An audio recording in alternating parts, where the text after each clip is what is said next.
Después hubo también personal que estuvo asignado a Proinversión, que nos apoyó en temas vinculados con ductos, especialista en la parte técnica de ductos.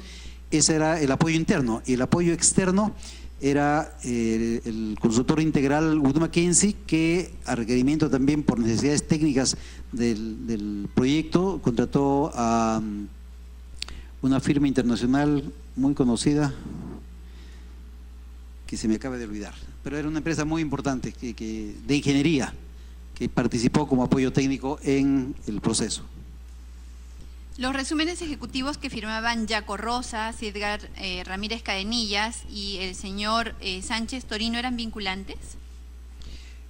No, son informes técnicos que daban el soporte, digamos, la recomendación del soporte técnico y administrativo de Proinversión, y las decisiones del comité, como siempre en ese tipo de instituciones, son autónomas, pero obviamente no se puede ir en contra de una recomendación si es que no hay argumentos sólidos, ¿no?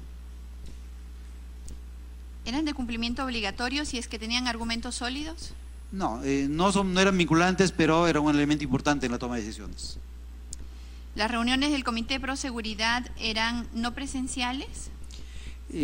Fueron muchas presenciales y algunas quizá mitad, porque algunas eran temas que tenían que ver con asuntos que se habían conversado previamente en la reunión presencial y quedaba pendiente algún detalle menor que tenía que ser preparado para que nos alcancen y ser aprobado en una reunión ya que se convocaba por mail con esa información faltante, o por teléfono dando el detalle que faltaba, ¿no? ¿El señor Jaco Rosas participaba en las reuniones del comité? Sí, normalmente participaba. ¿Cómo explica que el gasoducto sur peruano incluya un ducto para TGP? ¿Quién asumió el costo? Este fue parte del encargo, porque recordemos, el ducto de Camisea es el argumento principal. El ducto de Camisea sale de la selva del Cusco y viene a Lima, y hoy día es el único que suministra gas a varios proyectos. El primer proyecto es el mercado nacional. Lamentablemente el Perú es un país centralizado y casi toda la industria está alrededor de Lima. Entonces, yo diría un 80% de la industria nacional que está alrededor de Lima está colgado del gas de Camisea que viene por el ducto de TGP. El proyecto que ya desarrolló Contugas en Ica depende de la misma traza. El proyecto de exportación de Perú NG utiliza la misma traza para llevar gas a Melchorita. Y había otros proyectos más colgados de esa… el proyecto eléctrico. El 50% de la generación eléctrica del Perú está en Chilca, y ese nodo energético tan potente en ese momento le estaba dando la mitad de la energía al sur y también una parte importante al norte. Y yo siempre señalé, y ese tema me preocupaba porque yo alguna vez he sido invitado al CAEN a hablar sobre temas de seguridad energética. Yo siempre dije, es muy vulnerable esta situación, algo le pasa a Camisea y el Perú va a ser realmente colapsado. Eso podría ser extremadamente grave para el país. Entonces, y resulta que en la traza de TGP, una parte tiene un respaldo. Ese respaldo es el ducto que construyó Perú LNG hasta Melchorita. Pero hay una parte que no, la parte de selva, que es la más, inclusive la más vulnerable. Entonces, cuando este proyecto fue desarrollado por el Ministerio de Ingeniería, se denominó un proyecto de seguridad energética, porque tenía la obligación de hacer un ducto que vaya paralelo al ducto de TGP en la parte sensible de la selva y que después ya se desvía hacia el sur, ya cumpliendo su objetivo final de llevar ducto al sur. Pero en la primera parte era darle seguridad al ducto de TGP. Hoy día, por ejemplo, ¿qué está pasando hoy? Ha habido un problema en el ducto de líquidos de Camisea el sábado, se ha roto, y hay ya restricción en el mercado, ¿no? La restricción que está haciendo que algunos clientes no tengan gas por unos días porque no hay otra alternativa, ¿no? Y la generación eléctrica también ya empezó a usar el diésel como generación de emergencia. ¿Quién asumió el costo del ducto para TGP? Bueno, este es un tema que estaba dentro del proyecto completo, ¿no? El proyecto completo tenía que ser financiado por los inversionistas privados, cobrarlo a través de las tarifas que iban a cobrar. El proyecto del nodo energético llenó la mitad del ducto y la otra mitad eran los clientes que ya se habían identificado en el sur. Si es que el ducto no se llenaba, entraba la garantía de red principal a completar la tarifa, la garantía. O sea, digamos, entonces quienes pagaron fueron todos los usuarios a través del subsidio cruzado. Eso ¿Quién iba a pasar propuso que se construyera el ducto para TGP? Ese fue el mandato del ministerio. Lo que nos llegó, la propuesta Del era Ministerio de Energía y el Minas. Ministerio de Energía y Minas, el proyecto era del Ministerio. ¿Y dónde se debería haber tomado esa decisión? ¿En el ministerio solamente o en un nivel más alto? No lo sé. ¿Su experiencia qué le dice? Entiendo que fue el nivel más alto del país. ¿Cuál es el la nivel más alto del participación. país?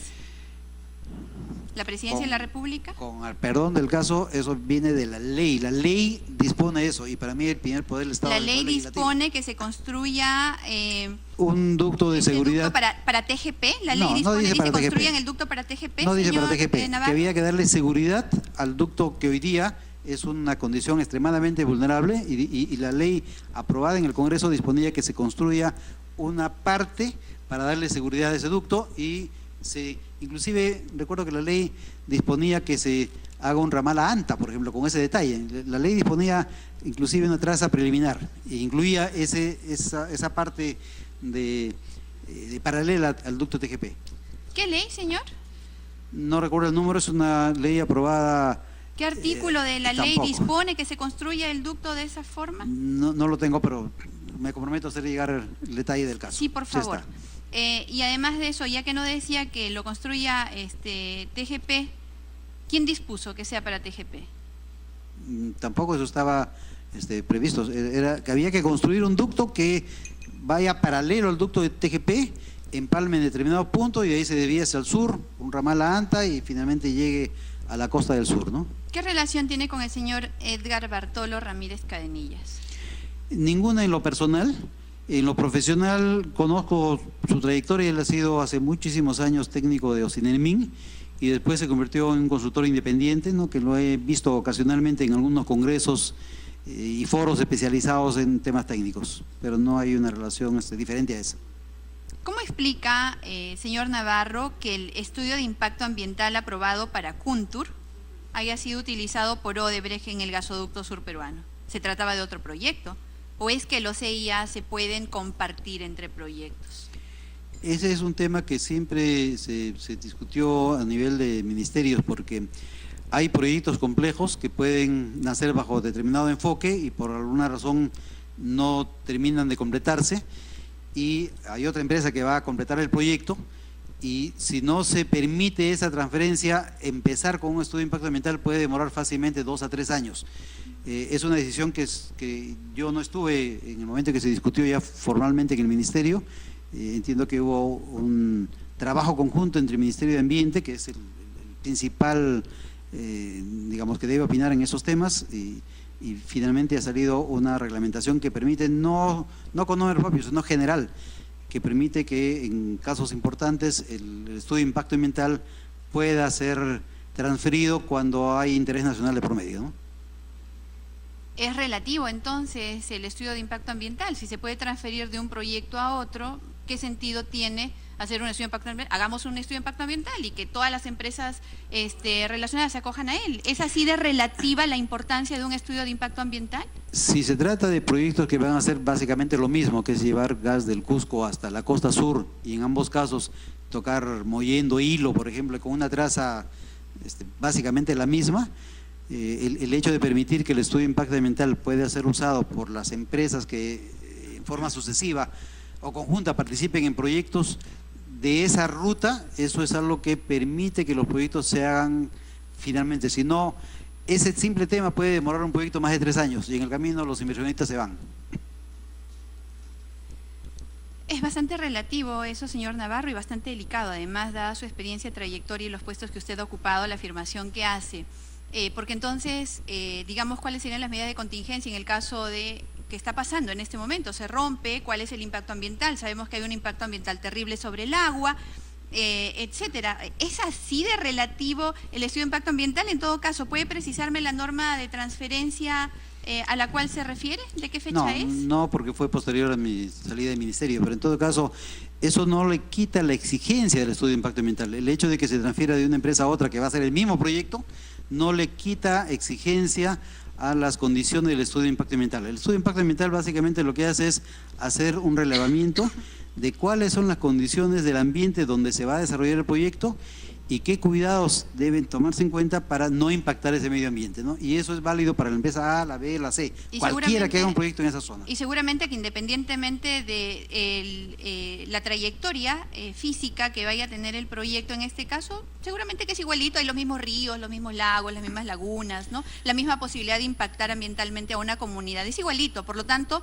se puede transferir pues de un estudio a otro de un proyecto a otro. Si la traza es diferente, no se puede transferir.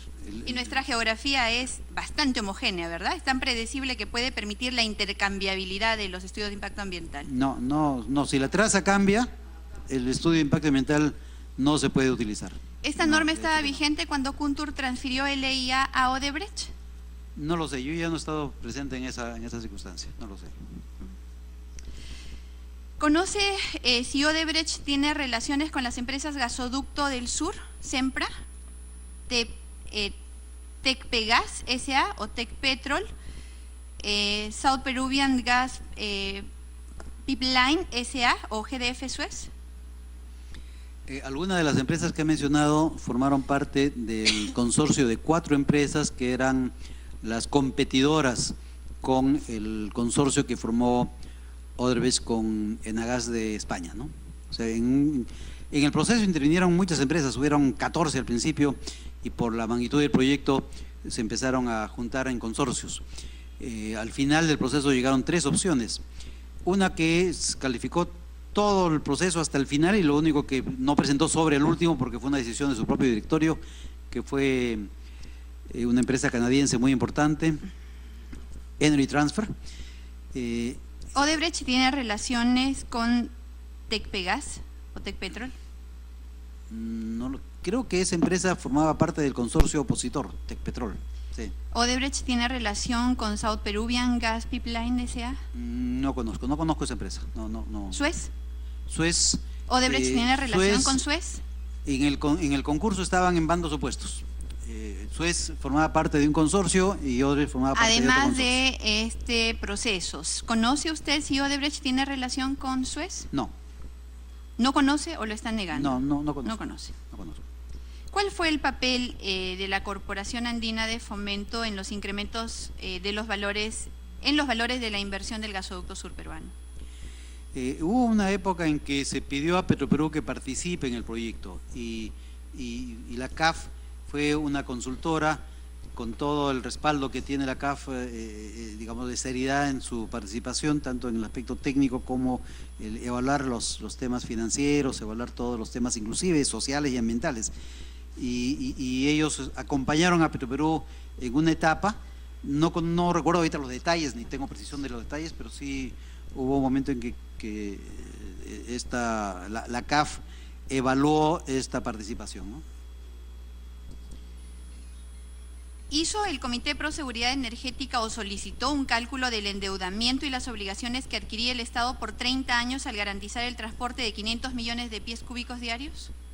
El Estado no asumía ningún compromiso como Estado, o sea, no iba a haber ningún sol del Estado que tuviera que invertirse en ese proyecto.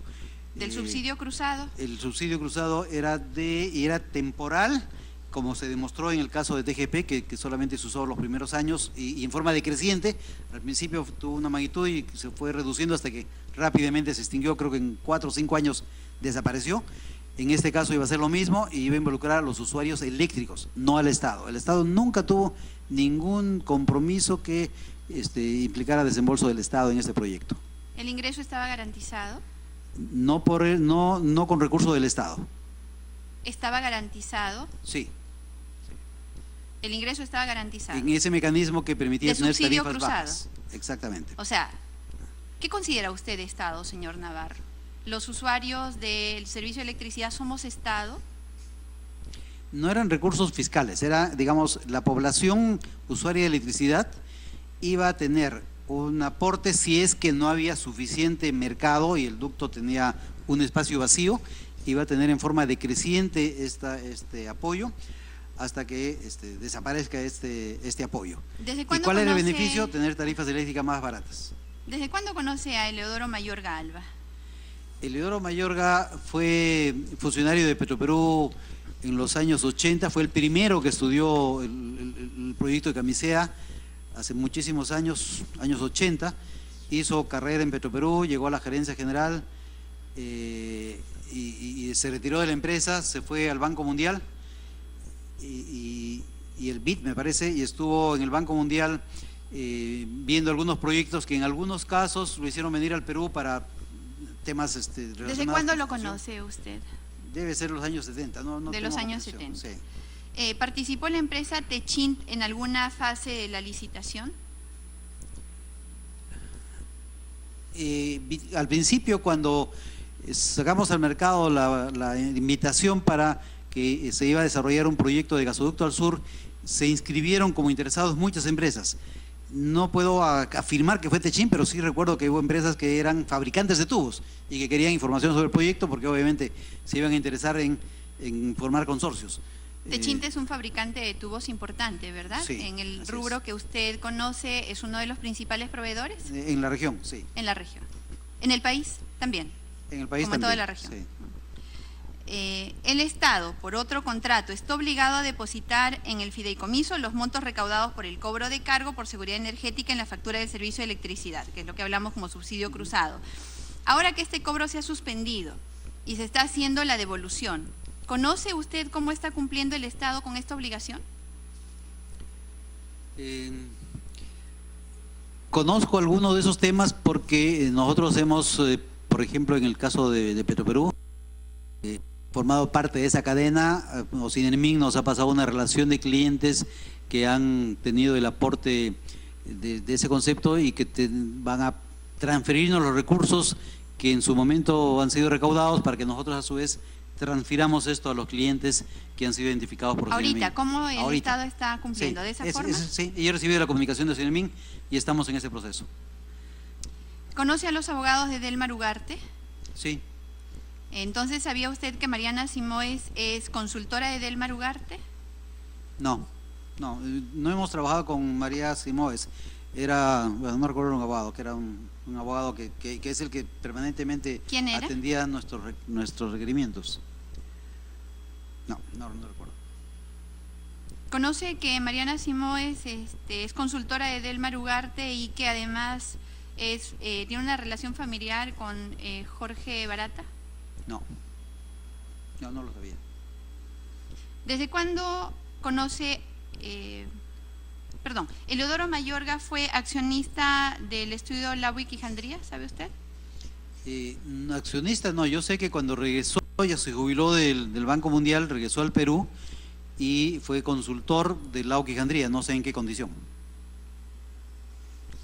Fíjese usted, le doy la siguiente estructura en el proceso de adjudicación. El ministro es Eleodoro Mayorga. Eleodoro Mayorga es socio del estudio jurídico que asesoró a Odebrecht. Es presidente del Comité Pro Seguridad Energética y ex asesor de Kuntur Transportadora de Gas, la empresa que obtuvo concesión que vendió a Odebrecht. Edgar Ramírez Cadenillas es miembro del Comité Pro Seguridad Energética. Y usted, Gustavo Navarro, es exdirector de hidrocarburos que recibió la solicitud de concesión por parte de Kuntur Transportadora de Gas y firmó el contrato de concesión de Kuntur. ¿Qué opinión le merece toda esta estructura aparentemente tan conveniente para algunos? Bueno, el Perú es un país relativamente pequeño, hay muy pocos especialistas en este tema y obviamente cuando fui llamado para formar parte de este proyecto, de alguna forma entendía la razón. Yo conocía estos temas por mi labor previa en el ministerio y además siempre en el ministerio yo procuré y hice un esfuerzo enorme porque le llegara gas al interior del país. Yo soy provinciano y yo sé lo que la provincia espera siempre de los gobernantes. Esa eterna postergación de que todo llega a Lima y no llega al resto del país, yo la sentía directamente, ¿no? Y por eso, inclusive en mi labor en el ministerio, yo busqué y promoví que el gas llegue a las provincias. Lamentablemente el tema de Kuntur no caminó y cuando más adelante me dijeron hay la decisión y ahora hay una decisión que involucra a todos los poderes del Estado, hay una ley, está el Ministerio de Energía y Minas y está el mandato a proinversión y lo queremos convocar para que usted participe en esta propuesta a fin de hacer realidad el gas al sur. Obviamente sentí que ese era un compromiso con el país. No me imaginé jamás de que iba a tener todos estos problemas. ¿Qué problemas? Eternamente, Fiscalía, Contraloría y toda clase de investigaciones a las que me estoy sometiendo con todo gusto, pero obviamente imagínense el espanto de mi familia. ¿Y por qué cree que están existiendo estas investigaciones en Fiscalía, Contraloría, el Congreso de la República? Eso quisiera tener la respuesta, porque lo que yo dije desde el principio es, en Brasil se descubrió que había dos modalidades de corrupción, el soborno y el arreglo entre empresas. Y aquí yo no tengo hasta ahora una explicación y una demostración de que se haya llamado a la empresa que hizo esa situación misteriosa que fue calificada por todos los abogados como una autodescalificación, para que explique por qué hizo eso. Probablemente sea porque no estaba en las bases, pero llegaremos a tratar ese punto, no se preocupe. Usted visitó Palacio de Gobierno el 26 de octubre del año 2016. Llegó acompañando a Jorge Barata, a Pedro Méndez Milla, a Eduardo de Rosendo Pinto y a Carlos Alberto Brenner.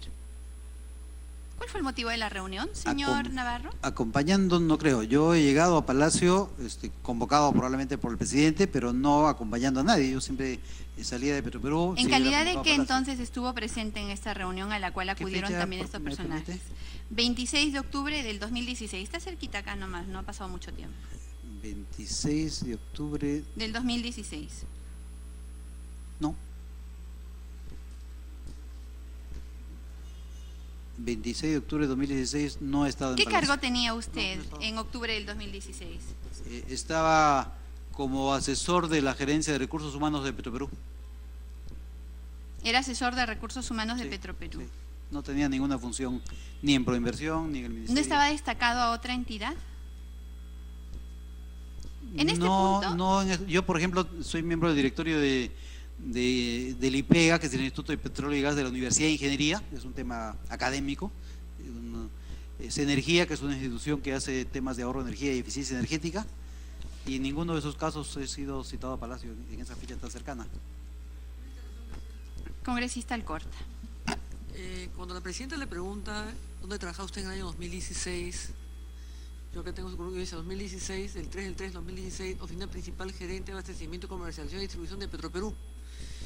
Y luego está también antes en la oficina principal adscrito a la gerencia corporativa de recursos humanos. ¿Es así? Ese es. Entonces tiene respuesta. Yo antes he sido gerente comercial, de ahí pasé un tiempo como recursos humanos, sí. ¿Conoce a Gustavo Ávila Palomino? Sí, Gustavo Ávila es un abogado que trabaja en Petroperú. Usted ingresó a Palacio de Gobierno a las 17:31 horas junto con él, o a la misma hora en todo caso, coincidentemente, el 10 de enero del 2012 para reunirse con el presidente Ollanta Humala. ¿Recuerda para qué lo llamaba el presidente Ollanta Humala junto a este señor? 10 de enero 2012. Sí. Y menos, a Gustavo Ávila lo conocí en Petroperú, no he tenido mayor trato, nunca he salido con él. Y no he tenido ninguna reunión de esas características en Palacio de Gobierno, ninguna. ¿Usted cree que hayan tratado algún tema relacionado al gasoducto surperuano? De hecho, niego mi presencia en esa reunión con el señor Gustavo Ávila y en esa fecha y en Palacio de Gobierno. Yo no estuve. Ese mismo día, el 10 de enero, 20 minutos después que usted, llegó Jorge Acurio Tito y se retira una hora antes que usted. ¿También participó junto con el ex presidente regional del Cusco en esa reunión? Sí, no recuerdo haber estado en esa reunión. No he estado en ninguna reunión con el presidente Humala en esas fechas. La única ocasión en la que, dos únicas ocasiones en las que estuve con el presidente Humala fue cuando él, y una reunión además de mucha gente, él quiso lanzar oficialmente el proyecto, el encargo que teníamos del gasoducto al sur, y en esa reunión estuvo Proinversión, estuvo el ministro, estuvo el comité en pleno, estuvieron los asesores externos, los Wood Mackenzie, hubo mucha gente. Y esa fue la primera reunión en Palacio. Después, en otro momento, llamó para tener información, quería preguntar cómo estaba andando el proyecto. Pero no ha habido ninguna otra ocasión en la que yo he estado en Palacio en alguna reunión con el presidente Humala. ¿Ninguna? Ninguna. ¿Y con el expresidente García? Con el expresidente García Yo en esa época, los tres primeros años de su gobierno, estaba yo todavía como director general de hidrocarburos, en una etapa donde mi labor fundamental fue la promoción del gas natural en el Perú y propuse muchas normas. En algunas ocasiones inclusive sustenté propuestas de promover el gas en el Perú en el Consejo de Ministros. Entonces sí he tenido ese tipo de participación, ¿no? Sí, qué importante, porque nosotros tenemos la hipótesis en esta comisión que usted ha sido el autor de diversos instrumentos normativos que han permitido precisamente facilitar algunos de los proyectos que ahora investigamos. Entonces le pregunto específicamente, el 3 de octubre del año 2008, ¿estuvo usted en Palacio de Gobierno para una reunión con el expresidente Alan García? No fue yo invitado. En esa ocasión el presidente García quiso anunciar al país que ya se había conseguido finalmente alguien interesado en hacer el gasoducto al sur. Hizo una ceremonia en Palacio donde dio una conferencia de prensa. Y yo estuve entre los invitados, un ministro y las autoridades del sector, ¿no? O sea, fue una invitación para una conferencia de prensa. Una conferencia de prensa. Ahí también estuvo el señor Jorge Barata. No. El señor Raimundo Trindade Serra. No. Yo recuerdo que en esa época, 2008, hubo esa conferencia de prensa en Palacio, ¿no? En Palacio. El registro de visitas de Palacio de Gobierno dice que usted tuvo una agenda, estuvo en una reunión con el señor Alan García Pérez a las 5:30 hasta las 6:25, y a esa misma hora también estuvo el señor Scott Swensen, el señor Samuel Gómez, el señor Guillermo San Román, el señor Jorge Barata, el señor Raimundo Serra. ¿Recuerda esa reunión? Claro. Uno de ellos era el representante de Kuntur. Debe ser ese tema que fue el motivo de la invitación que nos hicieron llegar de Palacio para el anuncio público de que ya había una solución para el sur y que el presidente quiso dar la noticia a todos los medios, ¿no? Ese día usted firmó el contrato con Kuntur Transportadora de Gas. No, ese contrato se hizo en Sacsayhuamán, creo que fue 2 semanas o 3 semanas después. Se firmaron 3 ejemplares en original, uno fue en Sacsayhuamán, otro fue en el Cerro del Juli, en Arequipa, y otro fue en Hilo, que eran los principales puntos de llegada del ducto, ¿no? ¿Cómo se dio la adjudicación del gasoducto andino del sur a Kuntur Transportadora de Gas? Este fue un proceso que tomó varios meses. Hubo una primera iniciativa de Kuntur que, como iniciativa privada, propuso construir un ducto que llevara el gas desde Cusco hasta el sur. Posteriormente se recibió una segunda propuesta de Energy Transfer, esta importante empresa de Canadá y Estados Unidos que también ofreció este proyecto. Y finalmente una tercera propuesta de Suez que propuso llegar al sur por otra vía. Él propuso extender el ducto que ya se estaba construyendo en Ica, la concesión de Contugas, para llegar al sur. Si se hacía este tercer proyecto, esto iba a hacer más grave la vulnerabilidad del país, porque ese proyecto, el proyecto de Suez, se colgaba una vez más del único ducto existente y iba a hacer que el sur dependa también del ducto de TGP. Y además, si se aceptaba ese proyecto, se postergaba ya de manera indefinida la llegada de gas al Cusco y a todo el sur peruano. Entonces, por suerte, justo en esa época, el Parlamento Nacional dictó una ley que declaraba de interés nacional la construcción del ducto que pudiera llevar gas a la región sur del país. Entonces, con ese argumento y además el concepto de seguridad nacional, declaré no conveniente para el país, no me acuerdo exactamente el tema legal porque fue una calificación legal no procedente, la propuesta de Suez. Porque, repito, la propuesta de Suez era prolongar el ducto que ya estaba en la costa para llegar al sur peruano. Y si se hacía eso, absolutamente muerto el proyecto por el Cusco. Entonces, ¿cuál fue el sustento legal con que se entregó la concesión a Kuntur? Entonces le explico. El primero fue el sustento legal para decir que no era procedente la propuesta de Suez, fue la ley. Y quedaron vigentes las dos propuestas. La propuesta de Energy Gas en el camino se retiró y quedó como única propuesta la de Kuntur. Cumplió todos los requisitos que señala el marco reglamentario para tener una propuesta de este tipo, incluyendo una comunicación por todos los medios del sur, los periódicos de Arequipa, Puno, Cusco, Tacna, etcétera, todos estuvieron comunicados pidiendo que se pronuncie la opinión pública si alguien tenía algún motivo para oponerse a esta concesión. No la hubo y finalmente se concedió cumplidos los requisitos técnicos y legales, ¿no? ¿Conoce usted